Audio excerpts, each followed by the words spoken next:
Hi friends, எல்லோரும் எப்படி இருக்கீங்க? டே 23 இன்டர்மீடியட் ஃபாஸ்டிங்கில் மார்னிங்லேருந்து என்னென்ன சாப்பிட்டேன்னு பார்க்கலாம் வாங்க. மார்னிங் பார்த்தீங்கன்னா 10:30 போல் ஹாட் வாட்டர் தாங்க குடித்தேன். அதுக்கப்புறம் பார்த்தீங்கன்னா நான் 11 போல் ஃப்ரைடே பிரியாணி பண்ணியிருந்தேன் இல்லைங்களா? அப்போ பிரியாணி கொஞ்சம் லெஃப்ட் ஓவர் ஆகிடுச்சு. அதை மார்னிங் ஃப்ரைட் ரைஸ் மாதிரி பண்ணி சாப்பிட்ருந்தேன் சூப்பராக. 2 எக்கு இந்த மாதிரி நல்லா ஸ்க்ராம்பிள் பண்ணிக்கிட்டு அதில் பிரியாணி சேர்த்துட்டு சாப்பிட்டேன். ஹிட் பண்ணி சூப்பராக இருந்துச்சு. பிரியாணி இருந்துச்சுன்னா இந்த மாதிரி நீங்கள் ட்ரை பண்ணி பாருங்கள். 10:45 போல் இந்த மாதிரி பிரியாணி ஃப்ரைட் ரைஸ் மாதிரி பண்ணி சாப்பிட்டேங்க. நல்லாவே இருந்துச்சு. யாருக்கெல்லாம் முன்னாடி நான் பிரியாணி அடுத்த நாள் வச்சு சாப்பிட்றது பிடிக்கும்னு சொல்லுங்கள்.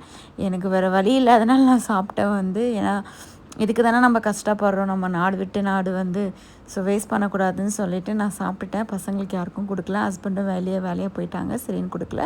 ஆஃப்டர்நூன் பார்த்திங்கன்னா காய்கறி எல்லாம் சேர்த்து சாம்பார் சாதம் தான் பண்ணியிருந்தேன். அதுக்கு கூட ஃப்ரைடு எக்கு தான் வச்சுருந்தேன். இந்த மாதிரி எக்கு ஃப்ரை பண்ணி சாப்பிட்டு பாருங்கள், சூப்பராக இருக்கும். வெஜிடபிள்ஸ் நிறைய வெஜிடபிள்ஸ் போட்டிருந்தேங்க.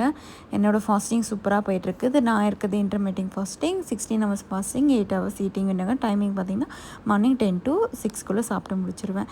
ஈவினிங் பார்த்திங்கன்னா வெளியே ஃப்ரெண்ட்ஸ் வந்ததுனால அவங்கள சென்ட் அப் பண்ண போயிருந்தோம். அப்போ ஸ்நாக்ஸ் சாப்பிட்டுட்டு என்னோடய ஈட்டிங் முடிச்சிட்டேன்.